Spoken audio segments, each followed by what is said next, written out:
तो नमस्कार बच्चों, आज अपन आईआईटी जेम का नया बैच स्टार्ट करने जा रहे हैं।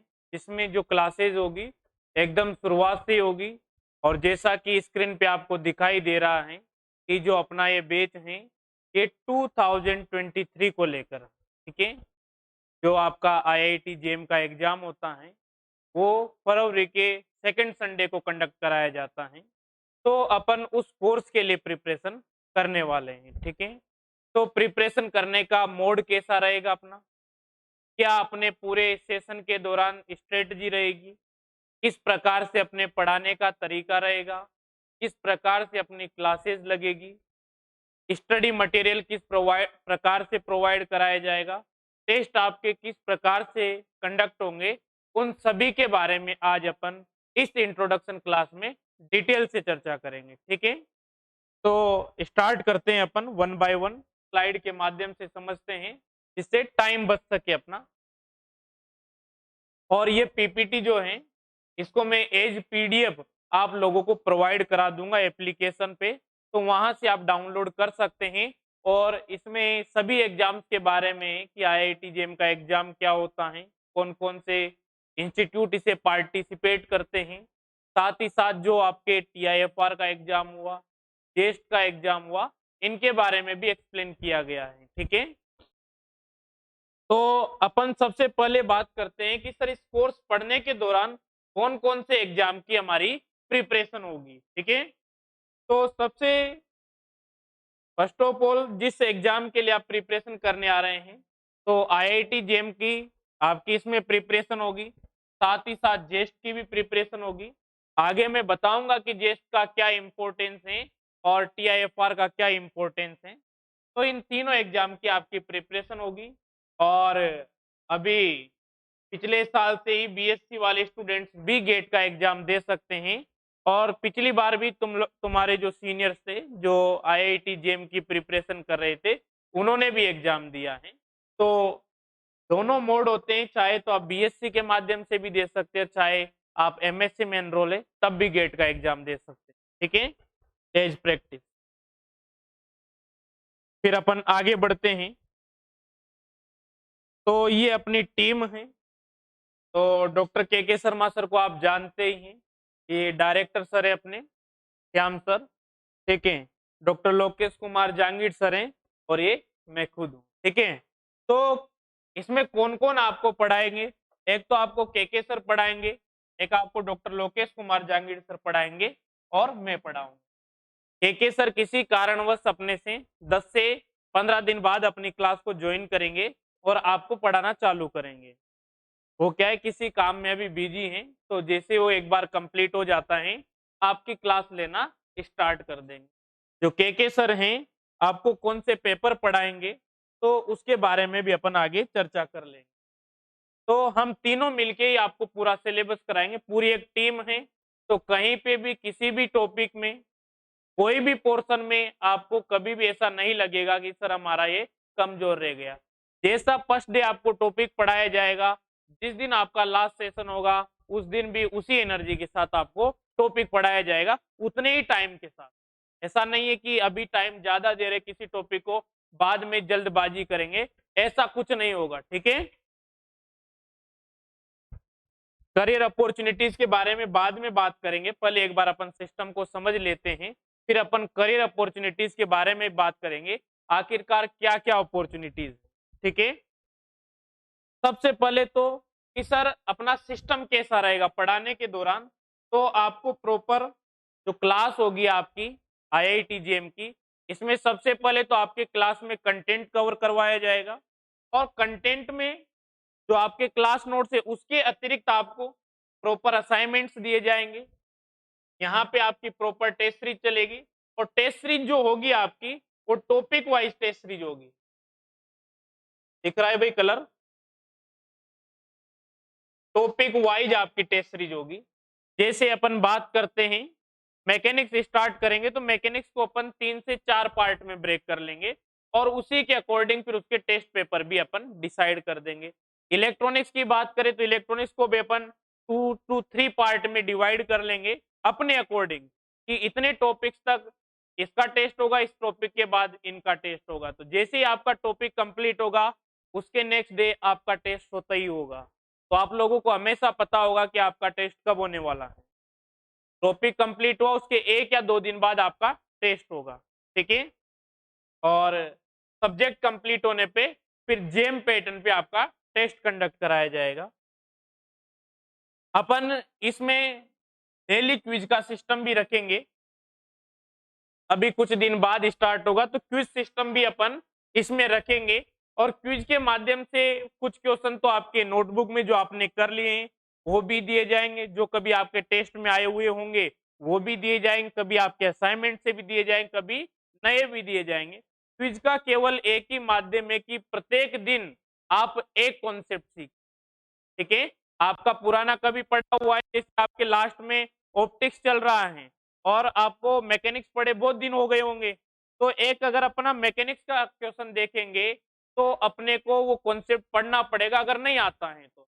एक तरीके से अपना क्या हो जाएगा, 5 मिनट में रैंडम रिवीजन हो जाएगा। तो ये सिस्टम भी अपन ने रखा है और आपको समय समय पे डीपीपीज देते रहेंगे। हालांकि इसका नाम डेली प्रैक्टिस प्रॉब्लम है, बट अपन ऐसा रखेंगे कि वीक में आपके बर्डन को चेक करेंगे, क्योंकि असाइनमेंट, टेस्ट सीरीज इन सब का क्लास नोट्स का बर्डन रहता है।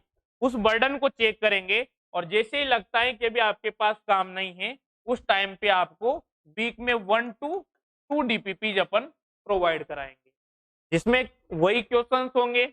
आपको टाइम लगा के करना है, जैसे डीपीपीज में अपन ने फिक्स कर लिया कि 10 क्वेश्चन अपने को देने हैं, ठीक है? उसमें टफ क्वेश्चन भी होंगे, इजी क्वेश्चन भी होंगे, तो सभी तरीके के क्वेश्चंस उसमें आएंगे, ठीक है भैया? और जहां कहीं भी किसी भी पॉइंट में आपको कंफ्यूजन लगता है, उसमें बात करते हुए चलेंगे, ठीक है? ये एग्जाम की आपकी तैयारी यहीं सही। उसमें वहां पे एमएस एंट्रेंस के बारे में बात नहीं की थी, तो इस साल से सीयूईटी का एग्जाम भी हो रहा है, तो उसको भी इंक्लूड कर लीजिए आप। सीयूईटी का जो सिलेबस है, अब यूनिवर्सिटी जितनी भी हैं, जो सेंट्रल यूनिवर्सिटीज हैं, वो भी अपने एडमिशन सीयूईटी के माध्यम से लेंगे। इस साल भी हो रहा है, बैच भी चल रहा है अपना, बट इस साल बहुत लेट अनाउंस किया है, बट आगे के लिए, भविष्य के लिए अब निश्चित हो गया है। तो सीयूईटी के साथ में आपके प्रॉपर तैयारी होगी, ठीक है? इतना लेवल नहीं आता है इसमें सीयूईटी में जितना इन तीनों एग्जाम में। ये तीनों एग्जाम बहुत अच्छे लेवल के एग्जाम होते हैं। तो अब आपके डीयू का एग्जाम भी और जेएनयू के, बीएचयू के सब एग्जाम खत्म होके इसमें इंक्लूड हो गए, सीईटी में इंक्लूड हो गए, तो इसकी भी आपके साथ के साथ प्रिपरेशन होगी, ठीक है? तो मोटे मोटे तौर पे समझ लेते हैं कि आईआईटी जेम का जो मेन पर्पस है वो क्या है अपना। तो आईआईटी जेम जो है, इसके माध्यम से यहाँ पे एक तो 2 ईयर एमएससी प्रोग्राम होता है आपका, साथ ही साथ ज्वाइंट एमएससी पीएचडी प्रोग्राम है, यहाँ पे dual degree program MSc PhD वाला, और एक इसमें इंटीग्रेटेड पीएचडी वाला भी होगा। ये इंटीग्रेटेड पीएचडी केवल आईआईएससी बेंगलुरु में चलती हैं। ज्वाइंट एमएससी पीएचडी की बात करें तो एक तो खड़गपुर में आईआईटी जो खड़गपुर है उसमें चलती हैं, और एक भुवनेश्वर में चलती है। इसमें लिखा हुआ है। ड्यूअल डिग्री की बात करें तो एक कानपुर में इसका सिस्टम है। तो 2 ईयर एमएससी प्रोग्राम है sir. Joint MSc plus PhD का मतलब क्या है, आप एमएससी के साथ साथ पीएचडी में भी एडमिशन ले सकते हैं, बट आपकी बाई चॉइस होती है कि आप चाहें तो पीएचडी परस्यू कर सकते हैं, अदरवाइज आप एमएससी के बाद छोड़ सकते हैं, ठीक है? तो यहाँ पे कुछ क्राइटेरिया होता है, उस क्राइटेरिया को आपको फॉलो करना होता है, तो आपको पीएचडी में एडमिशन मिलता है, ठीक है? और ड्यूअल डिग्री की बात करें तो कानपुर में होता है। इसमें जो डिग्री आपको मिलती है वो 5 साल बाद ही मिलती है। अगर आप बीच में छोड़ते हैं तो 3 साल बाद आपको एमएससी की डिग्री मिलती है। कानपुर का सिस्टम, ठीक है? और आईआईएससी बेंगलुरु में आपको इंटीग्रेटेड पीएचडी प्रोवाइड कराई जाती है। इंटीग्रेटेड पीएचडी से मीन्स होता है इसमें आपके एमएससी भी कवर होती है, साथ ही साथ पीएचडी का भी एनरोलमेंट एक ही साथ होता है, और जो आपकी डिग्री आपको मिलती है वो आफ्टर 5 इयर्स मिलती है। मिनिमम 5 ईयर का कोर्स होता है, ज्यादा भी लग सकता है, डिपेंड करता है आपकी परफॉर्मेंस पे।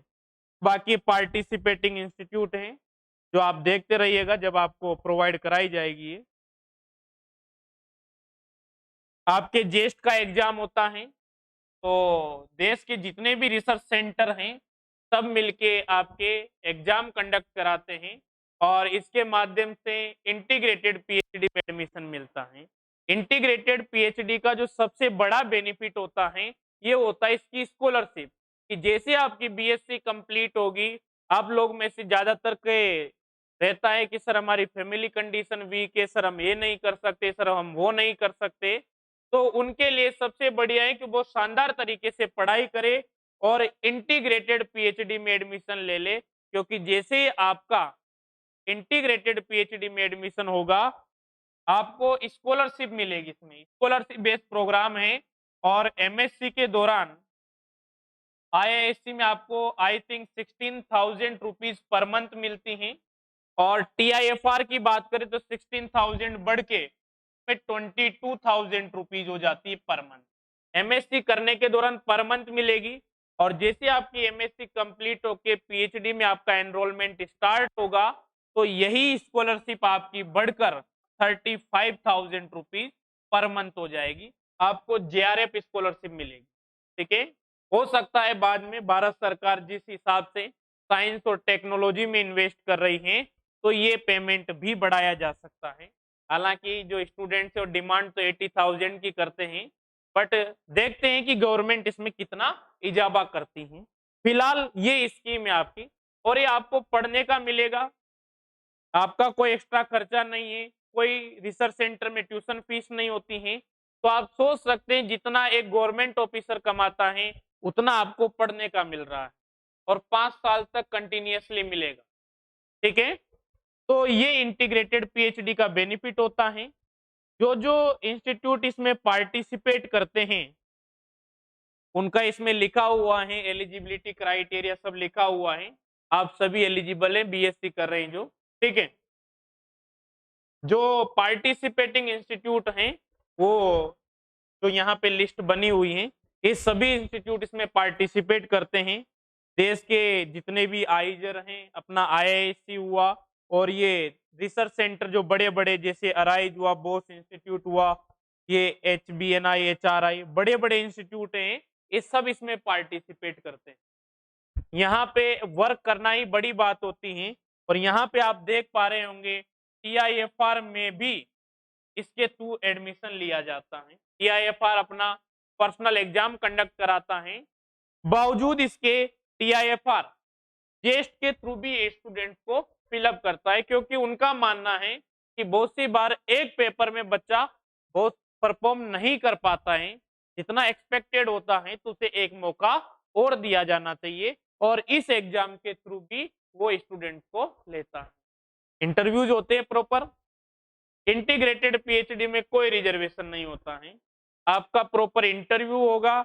अगर उनको लगता है कि आपको वाकई फिजिक्स आती है तो आपका सिलेक्शन होगा, आपको नहीं आती तो आपका नहीं होगा। तो इसीलिए मैं हमेशा कहता हूं केवल न्यूमेरिकल करना ही फिजिक्स नहीं होती है, आपको फिजिक्स से समझ में आनी चाहिए एक्चुअल में जो चल रहा है आखिरकार वो क्या है, कोई टॉपिक है तो उसका फिजिकल सिग्निफिकेंस क्या है, आप कैसे टॉपिक को रिलेट कर सकते हैं, ये सब इंटरव्यूज में पूछे जाते हैं।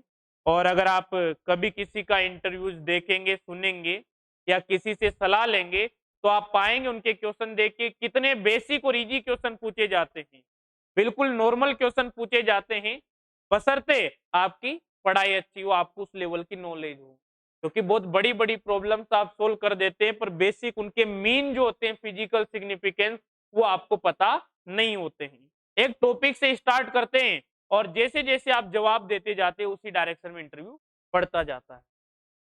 एक आपसे अगर स्टार्ट किया जाए जैसे क्वांटम में आप पढ़ते हैं हार्मोनिक ऑसिलेटर, यहाँ से स्टार्ट किया, अब हार्मोनिक ऑसिलेटर के आसपास ही बात करते रहेंगे, आप कितना बोल सकते हैं, बस ये इंटरव्यू होता है। तो इंटरव्यू की कोई अलग से प्रिपरेशन नहीं होती है, आपके क्लास में ही आपकी प्रिपरेशन होगी इंटरव्यूज की कि किसी भी टॉपिक को आप कितना डिटेल में समझ रहे हैं। टीआईएफआर का मैंने बताया, टीआईएफआर के अपने सेंटर्स हैं, Tata institute of fundamental research और देश के टॉप मोस्ट रिसर्च सेंटर हैं और ये भी इंटीग्रेटेड पीएचडी प्रोवाइड कराते हैं। जैसा कि मैंने बताया, यहाँ पे स्कॉलरशिप की बात करें तो एमएससी के दौरान वो 22,000 रुपीज पर मंथ आपको प्रोवाइड कराई जाती है। ठीक है। और एलिजिबिलिटी क्राइटेरिया है, कब ये एग्जाम कंडक्ट कराया जाता है, तो जो आपका दिसंबर होता है उसके सेकंड संडे को ये एग्जाम कंडक्ट कराया जाता है। तो जो आपका सिलेबस होगा स्टूडेंट, अपनी कोशिश रहेगी, पूरी कोशिश और श्योर है कि आपका जो सिलेबस है वो 20 नवंबर तक पूरी तरीके से कंप्लीट कराया जाएगा। कोई किंतु परंतु का इसमें सवाल नहीं रहेगा। 20 नवंबर तक आपका पूरी तरीके से syllabus topic to topic cover करवा दिया जाएगा। तो आज से आप लगा लीजिए टाइम। और इसके बाद इस साल अपन टीआईएफआर की भी टेस्ट सीरीज चलाएंगे, जो कि नवंबर स्टार्ट होते ही स्टार्ट हो जाएगी। टीआईएफआर की टेस्ट सीरीज चलाई जाएगी।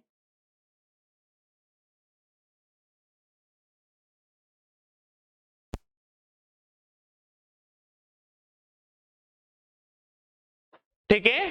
तो टीआईएफआर की भी अपन टेस्ट सीरीज इस बार से चलाएंगे, क्योंकि इस बार अपना पूरा टारगेट रहेगा कि कोर्स जो है वो 15 से 20 नवंबर तक कंप्लीट करा दिया जाए, ताकि बच्चे के पास 15 से 20 दिन रहने चाहिए, वो सेल्फ टीआईएफआर की तैयारी कर सके। और नवंबर जैसे ही स्टार्ट होता है, बिगिनिंग में ही टीआईएफआर के पैटर्न पे आपके टेस्ट पेपर कंडक्ट करा दिए जाए, जिससे आपको आइडिया रहे आप 5 से 6 टेस्ट कम से कम टीआईएफआर से पहले दे चुके हो। ठीक है। ये रिजल्ट्स रहे हैं, जो बड़े बड़े रिसर्च सेंटर्स की बात करते हैं तो उनमें ये रिजल्ट्स हैं जो स्टूडेंट्स अपने पढ़ रहे हैं। एक एक बार देख लीजिए, बाकी आपको पीपीटी मिल जाएगी तो उसमें देखते रहिएगा। ये राजस्थान यूनिवर्सिटी में असिस्टेंट प्रोफेसर है, वर्तमान समय में महाराजा कॉलेज में कार्यरत है। ठीक है।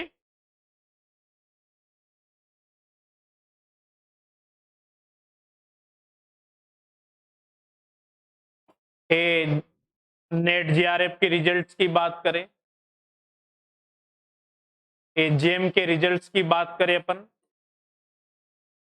टीआईएफआर में इस साल के रिजल्ट्स इसमें जुड़ना बाकी है, जिसमें हर्षिता वाजपेयी और 2 स्टूडेंट्स का सिलेक्शन हुआ था। ठीक है। इसको तो मैं एक्सप्लेन कर चुका हूं। एक सेकेंड।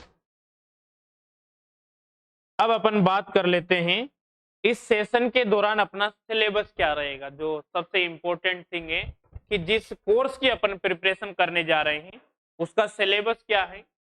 तो आपके जो पेपर हैं मोटे मोटे तौर पे मैं बता देता हूँ, मैथमेटिकल मेथड्स है। ठीक है। एक जो आपका नेक्स्ट पेपर है mechanics and general properties of matter है, और जो आज से या हो सकता है कल से, अगर टाइम नहीं मिला आज तो ये आपका ये पेपर स्टार्ट होगा, mechanics and general properties of matter. और अगर 1.5 घंटे की क्लास की बात करी जाए तो लगभग 45 हार का सेशन, ठीक है, लगभग 45 हार्स लगते हैं इसको कंप्लीट करने में। तो अपन लगभग इसको 30 टू 35 डेज में कवर कर लेंगे। और इसी के पैरेलल में इतने ही दिन में आपका जो सेकंड पेपर स्टार्ट होगा इलेक्ट्रॉनिक्स, वो भी कवर हो जाएगा। ठीक है। तो 1 महीने में आपके 2 पेपर कवर करवा दिए जाएंगे। और सिलेबस तो आप आराम से देखते रहिएगा किस प्रकार से सिलेबस पूछा जाता है, एक बार देख लीजिए केवल चीजों को। फिर आपका जो पेपर हैं ये है ओसिलेशन वेव्स एंड ऑप्टिक्स, बहुत ही शानदार पेपर हैं और यहाँ से भी अच्छे क्वेश्चन पूछे जाते हैं। जेम का सिस्टम कुछ इस प्रकार से है कि जितनी भी इसकी 7 यूनिट में डिवाइडेशन है और सभी से लगभग बराबर से क्वेश्चन पूछे जाते हैं। एक आध क्वेश्चन ऊपर नीचे हो सकता है, बट एवरेज अगर आप देखें तो सभी टॉपिक से इक्वल क्वेश्चन पूछे जाते हैं। जबकि टीआईएफआर और जेस्ट में ऐसा नहीं है। टीआईएफआर हुआ, जेस्ट हुआ, तो इनकी टेंडेंसी रहती है कि ये इलेक्ट्रोडायनामिक्स हुआ, क्लासिकल मैकेनिक्स हुआ, क्वांटम मैकेनिक्स हुआ और मैथमेटिकल फिजिक्स हुआ, इनसे क्वेश्चन ज्यादा पूछते हैं। तो वहां पे फिक्स नहीं है, किसी टॉपिक से कितने भी क्वेश्चन आ सकते, किसी से कम भी आ सकते। हो सकता है किसी पार्ट से आपको 1 या 2 क्वेश्चन दिखाई दे और किसी पार्ट से, मैकेनिक्स जैसे पार्ट से आपको 5 से 7 क्वेश्चन भी दिखाई दे सकते हैं। ठीक है, और ये आपके इलेक्ट्रिसिटी एंड मैग्नेटिज्म, जिसे आप ईएमटी के नाम से जानते हैं, वो है आपका। काइनेटिक थ्योरी एंड थर्मोडायनामिक्स भी आपके एक बुक है।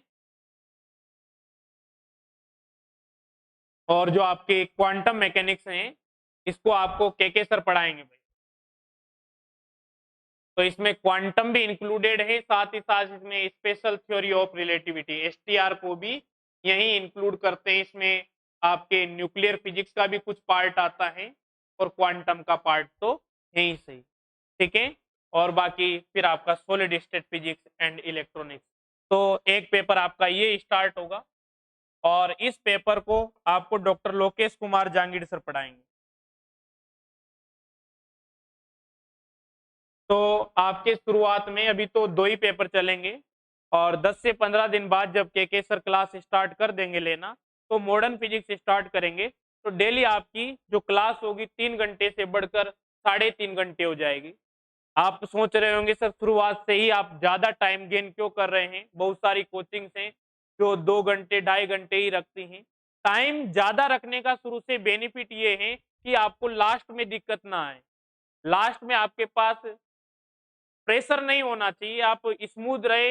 लास्ट में ऐसा नहीं हो कि 1 महीने में 3-3 पेपर कवर हो रहे हैं। जितना इस 1 महीने में शुरुआती में हो, लास्ट में इससे कम बर्डन आपको फील होना चाहिए। ठीक है, ये स्टूडेंट्स के हैं, एक बार देख लीजिए आप। ये प्रोग्राम के फोटो हैं जो अपने ऑफलाइन इंस्टीट्यूट जब चलता था, ये कैरियर सेमिनार अपन ने करवाया था उसके।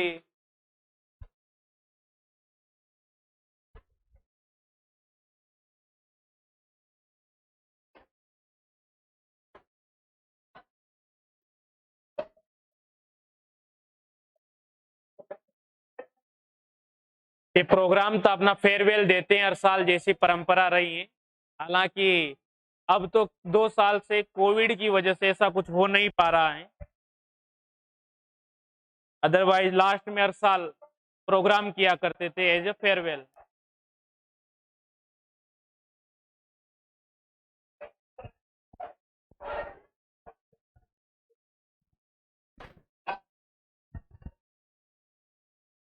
ठीक है,